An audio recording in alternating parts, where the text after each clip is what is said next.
All right. Well, why don't we get started? My name is Matt Raymond. I am the coordinator of admission, marketing, and communication here at the college. I'm joined by Dr. Jenny Powers and Dr. Ben Horton this evening, who are going to introduce academics and academic support services. This is the fourth and final of our family webinar series this summer. All sessions have been recorded and recordings will be available in the coming days. At this time, I'm going to turn it over to Dr. Ben Horton. Thank you very much, Matt, and welcome everyone. It's really my pleasure to welcome you to my very favorite place, Saint Anselm College, and to talk to you about one of the things that I'm most passionate about, which is navigating the first year transition and the transition to college academics. So as I begin, I'd just like to say that your children, or as it might be more appropriate to say, your adults, yes, they are adults and we will treat them as such, are entering the most impactful, meaningful, and formative 4 years of their lives. Don't believe me? Well, this photo is of my wife and I on our wedding day. We met here at Saint Anselm College and were married in the Abbey Church after graduation. And so when I talk about meaningful and formative, for me, that has a very special meaning. And I often say that there's a reason why I came back to work at Saint Anselm and chose to build my career and chose to build my family here. It really is a special place, and we're so thrilled that you're a part of our community. A Saint Anselm education, this is to say, is a life-changing education. I want to kind of introduce a few of the hallmarks of our Saint Anselm education. Saint Anselm is a Benedictine institution. The Benedictines are a monastic religious order founded in the 6th century by Saint Benedict, who founded a religious order and actually wrote a rule for monks that the 32 members of our Benedictine community here on campus still live according to this 6th century document. So we're a Benedictine institution. We're a Catholic institution, and we encourage our students to seek and to live out their faith and their spirituality and to explore that during their time here on the hilltop. But that word Catholic also means universal. That means we're accepting of all, and that part of our hallmarks and part of really our mission is to be hospitable. It's one of really the hallmarks of a Benedictine Catholic education, is that idea of hospitality. In addition, we are a liberal arts institution. When we talk about the liberal arts, we don't necessarily talk about the word liberal in a political sense, but we talk about the idea of freedom, the Statue of Liberty, the liberal arts. And characteristic of our education is flexibility, but also the idea that we believe that education leads to freer people and better democracy. And so the liberal arts students will have the opportunity to explore many different ideas and cultures, ways of thinking. They'll study across disciplines. So again, we are a liberal arts institution. And so a bachelor's degree at Saint Anselm College, therefore, is made up of 3 areas. It's made up of our core courses, which I'll talk about in a minute, major courses, so a student will have a major, and then electives. And the electives are an opportunity for students to perhaps consider another major, maybe a minor or two, other courses of interest or areas of study, perhaps an internship or study abroad. So again, sort of a broad education across academic disciplines with some specialty in those major and those minor courses. The core learning outcomes. What do we want our students, what do we want our graduates to have? Well, I can speak generally and say that we want them to be able to read, to write well, and to think critically. And so a lot of reading and writing is expected, but we have these core areas that we think are foundational and important to a liberal arts education.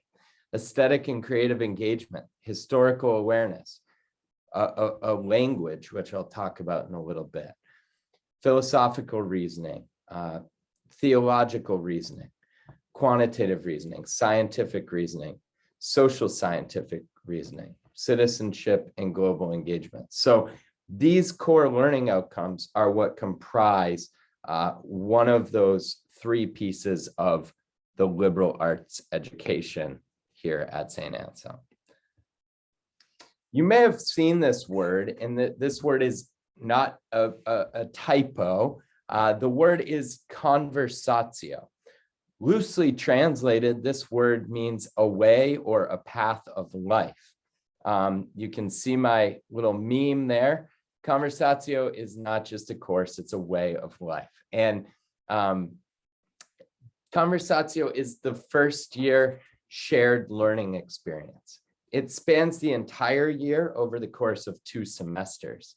And the way it works is students on either a Monday or a Tuesday will have a lecture. They'll hear a lecture in a cohort of about 80 to 100 students. And then on the alternate days, they'll have a seminar, a small group seminar of about 15 to 18 students, where they'll address those and discuss those kind of core themes of the course, as well as the readings and the lecture material. So it's really the students run the discussion. In the first semester of the course, there are 3 themes: exploring the individual's place within the community and the individual's relationship with the divine. So you can see behind me, I have some of my Conversatio text, but we do read various religious texts from different religions, world religions. We read various philosophical texts. We read some more modern or even some contemporary literature. So we read, for example, Mary Shelley's Frankenstein. We read some other texts, The Color of Water by James McBride, for example. So every student takes Conversatio, and there are actually 2 sections that the student will be registered for on their schedule. They'll be registered for HU 103, which is, again, that seminar course, and then HL 103, which is that lecture course. There is an option for community engaged learning. We call it CEL.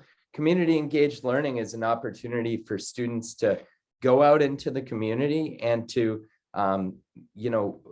make a difference and actually to relate the themes of the course to that community service experience. So I have the good fortune of being the instructor for the community engaged learning section this year. So if students are interested in community engaged learning, they can certainly reach out to me directly, and I'm happy to add them to my course. I mentioned the language requirement. Language, we believe, is fundamental to the study of the liberal arts, and students have the opportunity to study Chinese, to study Spanish, French, German, Russian, And then our classical languages, Latin and Greek. All students must take a language through the 200 level.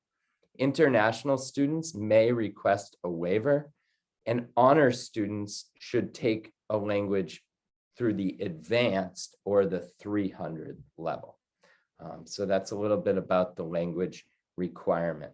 In addition to the modern language, students also take what we call a native speaker component.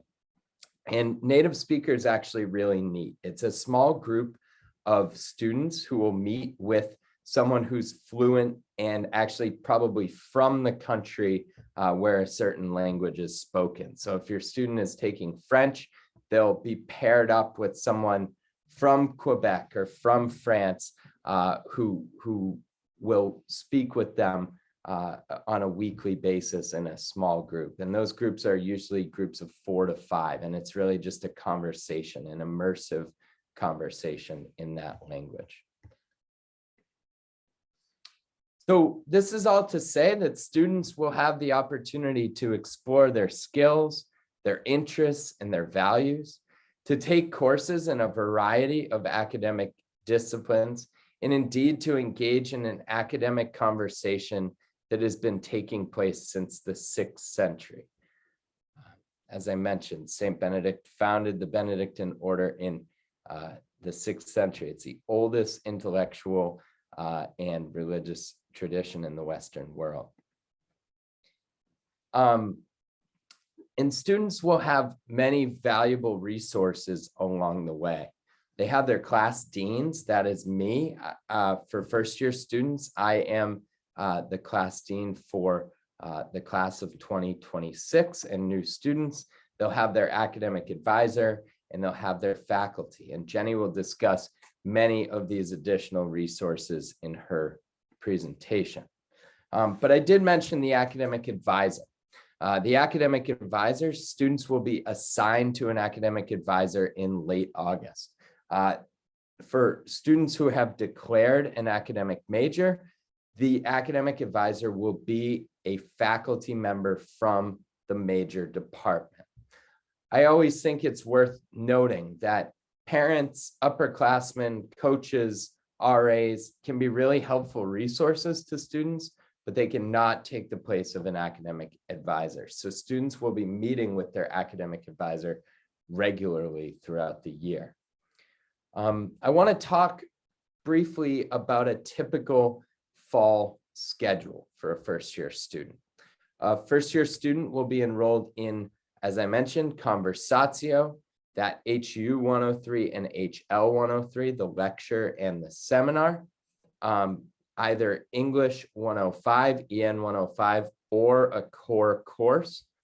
They'll be enrolled in a language and the native speaker session I spoke about, if it's a modern language. Obviously, for classical languages, ancient Greek and Latin, we do not have native speakers available. They'd be thousands of years old, I think.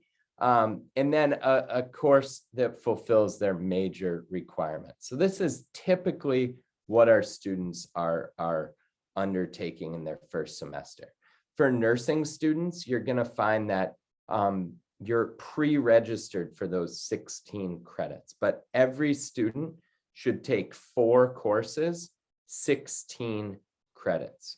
And it's 128 total credits for graduation. So as I mentioned, there are several courses with multiple components: Conversatio, seminar and lecture, modern language, the course and the native speaker. Lab sciences typically have the course and the lab. In some cases, they may also have a recitation meant to provide additional support to students. Again, with computer science courses, the course, the lab, and then in some cases, a recitation. So as I hand it over to Jenny, I just want to thank you so much for attending this evening. And I want to just reiterate the idea that there are many resources and many supports available along the way. Should anyone need help or guidance or support along the way, please don't hesitate to reach out to me directly as the class dean, or to some of the other resources that I mentioned. So thank you all for joining, and I'll hand things over to Jenny.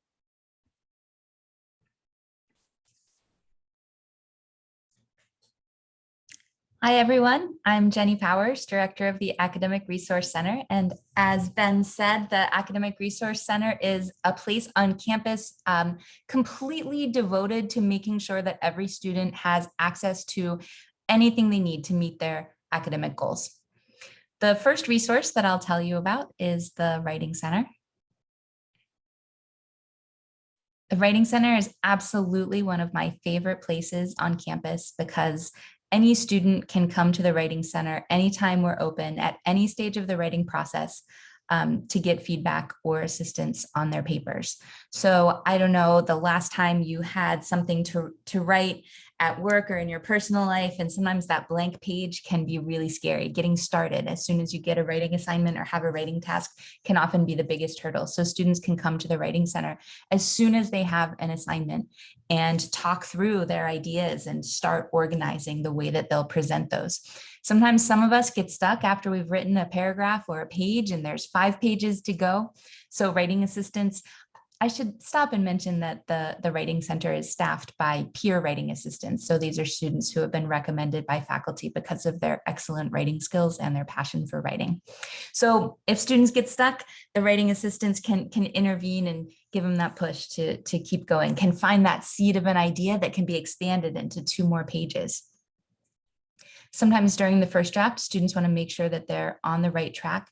Nursing students in particular have rubrics that very clearly delineate what should be included in a paper. And so it's always good to make sure that what a student is writing is matching up with that rubric and with those expectations.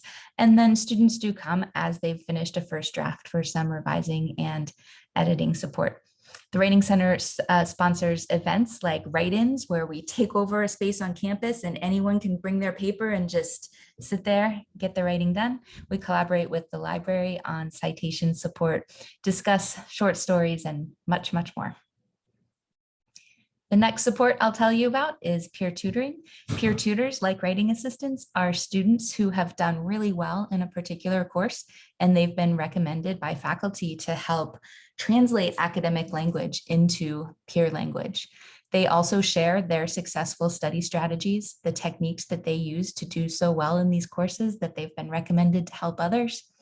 They clarify instructions and guidelines, help students find the resources that they need, whether it's in the lab, in the library, in the department, the resources that they need to get everything done. And they help with communicating with professors. Sometimes a student has a question that another student can't answer, but peer tutors can help them articulate that question and get ready to go to office hours and tell the professor what they need to know to feel confident and to succeed. We had over 2,000 peer tutor appointments last year. A lot of students use peer tutoring. So I would encourage you to encourage your students not to think of tutoring or the Writing Center as something to use when you're struggling or when you're not doing well in a class. In fact, these are resources to make sure that everyone is always doing well in a class. So you don't have to go through those ups and downs.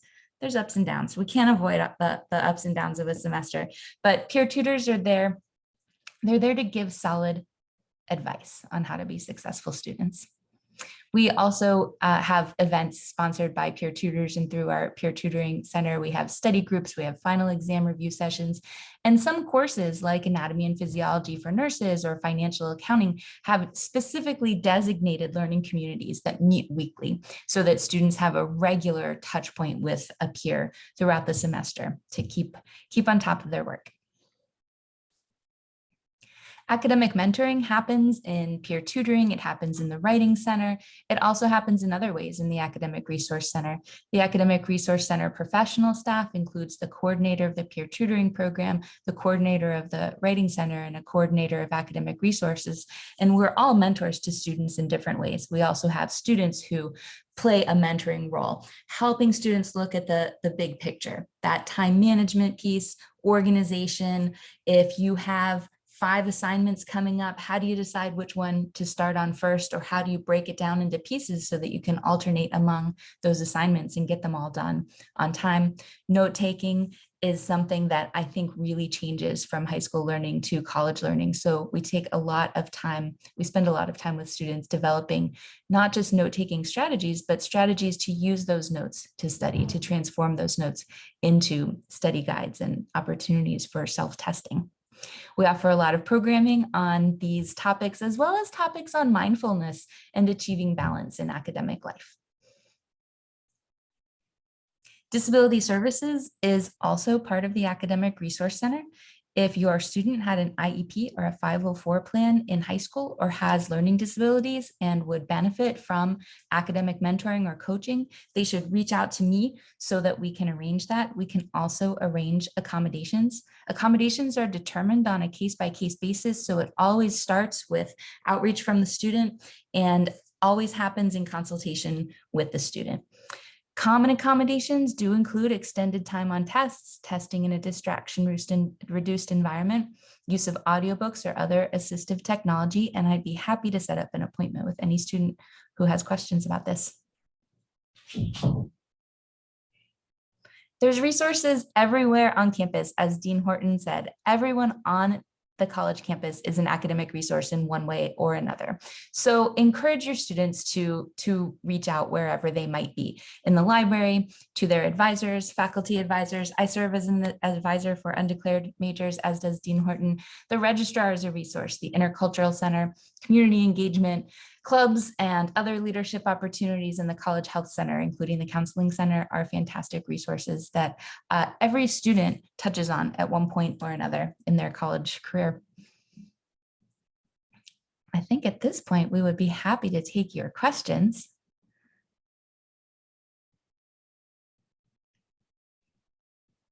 Awesome. Well, thank you both so much. A reminder to our attendees that the question and answer function is available here in the Zoom call. We did get one question, and the question is, how does the study skills seminar, the one that costs $75, and I believe that is referring to the college achievement program, fit in with the rest of the schedule? That's a fantastic question, and I'll answer it. Now I wish I had included a slide about the College Achievement Program. Thank you so much for bringing it up.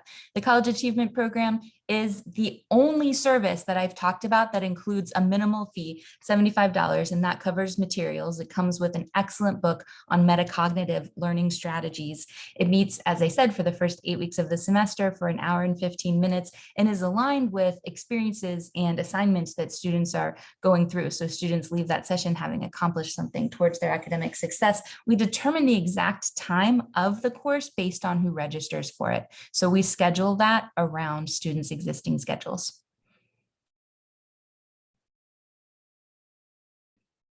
Thank you very much. Again, any questions from our attendees, please feel free to add those to the Q&A box.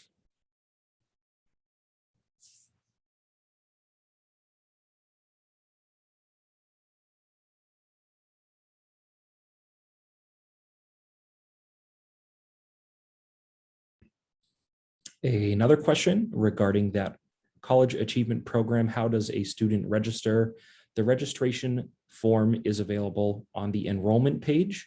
And if a student has any issues accessing the enrollment page, they can contact the Office of Admission.